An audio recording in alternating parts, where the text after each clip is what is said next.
ನಳಸೇತು. ಸಮುದ್ರದಲ್ಲಿ ಸೇತುವೆ ನಿರ್ಮಿಸುವುದು ಸಾಮಾನ್ಯವಾದ ವಿಷಯವಲ್ಲ. ಆದರೂ ಶ್ರೀರಾಮನು ಅಂತಹ ಒಂದು ಬೃಹತ್ ಯೋಜನೆಯೊಂದನ್ನು ಮಾಡಲು ಸಿದ್ಧನಾಗುತ್ತಾನೆ. ರಾವಣನು ಸೀತೆಯನ್ನು ಅಪಹರಿಸಿ ಲಂಕೆಯಲ್ಲಿಟ್ಟಿರುತ್ತಾನೆ.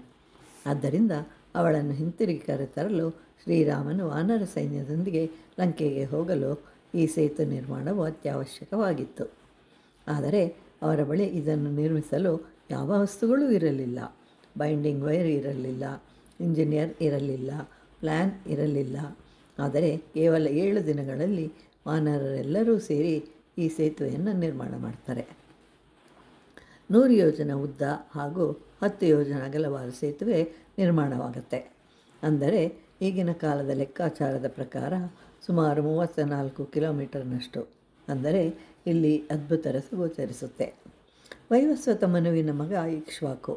ಅವನ ವಂಶದವರು ಶ್ರೀರಾಮಚಂದ್ರ. ಹಿಂದೆ ಭೂಮಿಯ ಆಯತಾಕಾರದಲ್ಲಿತ್ತು.